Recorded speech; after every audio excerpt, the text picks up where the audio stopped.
Hello mga kabibig! Welcome back sa ating bagong YouTube channel. Ito ang pinakamaingay na YouTuber sa balat ng YouTube.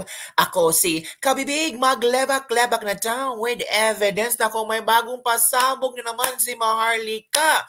Kabibig, bakit ka naniwala kay Maharlika? Kasi si Maharlika mga kabibig, eto lang ha. Hindi naman ibig sabihin na hindi natin pa maniniwalaan si Maharlika. Let's give her the benefit of the doubt. Bakit? Kasi may mga ebidensya siya. Uy, may mga pasabog ba? Hindi lang puro chika, hindi lang puro chismis, hindi lang puro bunganga ang ginamit ni Maharlika, kundi meron talaga siya mga pasabog na ebidensya. O di una, yung tungkol sa PDEA, hindi nagkagulo ang PDEA. Tapos si Larry Gadon, gusto niyang nag-suggest siya, nagsulsul siya sa PDEA, nakakasuhan si Maharlika. Tapos pag-aaralan ng PDEA kung kakasuhan si Maharlika. Tapos ito ngayon, sabi ni Maharlika, huwag lang puro pulburon ang ating ipapasabog na isyu. Meron pang isa, itong extortion. Kung saan sangkot si Celeste Mag's girl. Si Celeste Mag's girl ay sangkot. At talagang may video. My goodness. At atong mga evidentials na ito ay naisumiti na sa United Nations. Hala ka. So it means iniobserbahan na? It means wanted? Hala ka mga kabibig. Goosebumps. So panoorin natin ang video clip ni Maharlika kung saan pinakita ang pagmumukha. May pinakita siyang pagmumukha na kung saan, nako, delikado talaga. Ito talaga ang aking naisip ba? Kung kakasuhan si Maharlika, of course, 'di ba? The government will do their job. They need to do everything para makauli si Maharlika. Ang Senado, ang Kongreso, sabi ni Maharlika, Senado, Kongreso, itong dapat imbestigahan nyo. Kasi nakasalalay ang reputasyon ng Pilipinas. Nako, kung ipapatawag si Maharlika, nako po, delikado to. Bulgaran kung bulgaran talaga ito. Ito ha, manood tayo ng video kung saan may pinasabog si Maharlika. Depende na sa inyo ha. Okay, disclaimer lang. Depende na talaga kung naniniwala kayo sa mga ebidensya ipinapakita ni Maharlika. Kung hindi kayo naniniwala, ay hindi namin kayo mapo-force.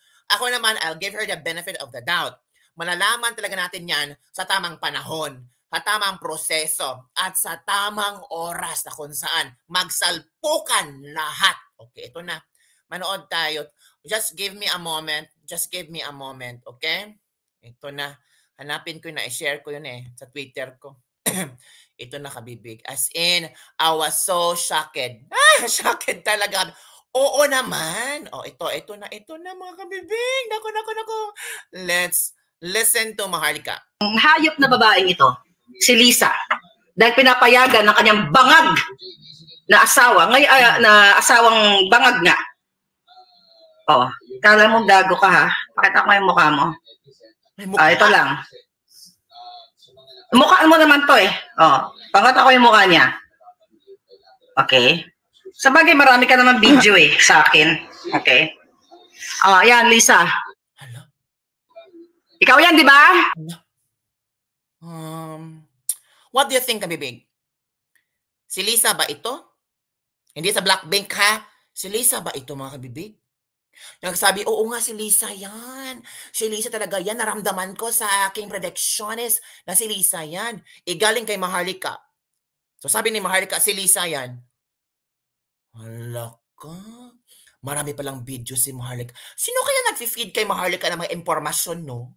Sino kaya yung mga puting ahas ni Maharlika? Itong puting ahas ni Maharlika, feel ko talaga, no? Galit sa pamilyang Marcos. Hala.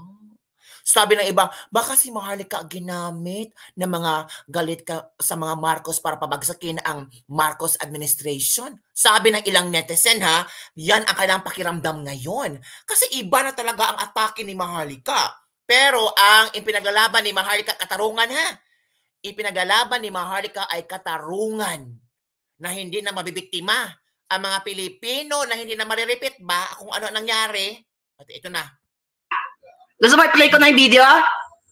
Ikaw yan. Yan, pinapatikim ko pa lang sa'yo yan. Kilala mo yan? Yan mo. Patikim lang daw ito, kabibig. So meron pa talagang eksklusibong video na kitang-kita ang pagmumukha Nako, delikado na talaga ito mga kabibig. Oy, banggaan na talaga to. Kung hindi, magre-react si F. Elisa nito, no? Ano kaya ang magiging reaction niya dito, no? Kabibig, ano kaya, mga kabibig, ano kaya ang magiging reaction ni Lisa? Si Lisa Marcos ngayon nasa ibang bansa kasama si Pangulong Bongbong Marcos, may travels and tours. Travels and tours sila ngayon, okay? Mukha mo, ikaw yan, di ba? Mga kababayan.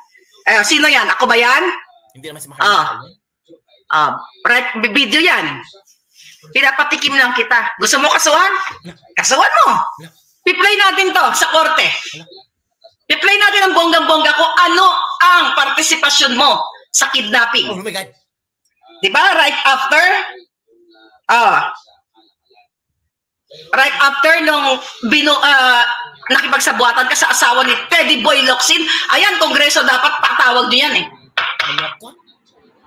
Ano sinabi mo doon sa babae?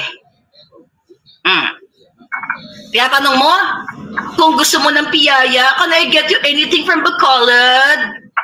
Perhaps piyaya or inasal? May ganun-ganun ka pang alpot ka? Yan! Huwag tayo bumusok lang sa pulburon. Tumutok tayo sa kidnapping na kinasabwatan ni Lisa Marcos na ang biktima niya ay nandoon sa Europa at inireport siya sa United Nations. Hala, nireport na sa United Nations? Delikado na ito. May record na si Lisa sa United Nations. Naku po. Inireport siya sa human rights at lahat ng ebidensya nandoon na. Nandoon. You, Congress and Senate, I challenge you. Kung gusto nyo. Kung gusto nyo. Wala, may challenge na si Maharlika sa Kongreso at Senado. No? Ako, delikado talaga to. Ang video ay isinumbitin na sa Human Rights at sa United Nations. So lahat ng ebidensya nandun na. Diba? Kaloyke. Na magkaroon ng maayos na Pilipinas. Contact by United Nations and the Human Rights. Para makita niyo ebidensya. Pakailan niyo. Para makita niyo kung gaano kahayop itong si Lisa Marcos. Hala mga kabibi. Hala, grabe yung pasabog ni Mark. I cannot take it anymore. Diba? May nagsasabing iba kasi na sabi nila na yan si Maharlika, gawa-gawa lang na istorya. Alata naman na yan, AI generated. Hala, grabe naman. Grabe ang ebidensya ni Maharlika kay Lisa. Kaya pala matapang si Maharlika kasi may hawak na alas. Malamang, di nga siya kasuhan. Nako, sabi nga nila Rica doon na, kasuhan daw, yung nagpakalat ng video. Sabi, di ba? So, ano sa palagay ng kabibig? Nako, kung kasuhan talaga, sasabog to. Sasabog talaga to. Kasuhan to. Nako. Ano kaya, no? Ano kaya mga issue pa na sasabog? Ano sa palagay ng kabibig? Bahala na kabibig. Maghintay-hintayan lang tayo kung ano ang mga latest news nila. At bibigyan natin ng reaction dito. Magchika-chika lang tayo, maglibak-lebak ba with evidence. Depende na kung ano ang yung political side, ano ang yung political views. And hahanapin natin ang totoong katarungan, totoong istorya ng mga pasabog ni Maharlika. So yun lang mga kabibig ating latest lebak-lebak for the day. Don't forget to like, subscribe, and share this video. Bye everyone! See you next time! Nakakatakot naman kung kasuhan si Maharlika. So natural yung mga video lalabas. Yung ebidensya ni Maharlika lalabas. Hindi malalaman ng buong tao. Malalaman ng buong Pilipino. Hindi lang buong Pilipino, kundi buong mundo. Hindi end game na nila. Diba? Naku kabibig. Itong phone ni Maharlika, dapat ingat-ingatan niya kasi nandoon lahat ng videos. I'm sure naman nagsisave si Maharlika hindi lang sa phone, pati sa kanyang laptop at mga computer at hard drive. Diba? So kailangan talaga ingatan ni Maharlika ang mga ebidensya niya. Kung kakasuhan siya, para may solid evidence si Maharlika. Yan ang sabi ng mga ilang netizen. Ay oo nga no. Kailangan talaga mag-ingat si Maharlika. What do you think, mga habibig? Yun na. Yun ang ating mga hukus-pukus na mga out of parang connect-connect na mga impormasyon, connect-connect na mga ideas na kung ano ang pwedeng mangyari. So yun na, bye na. Bye everyone.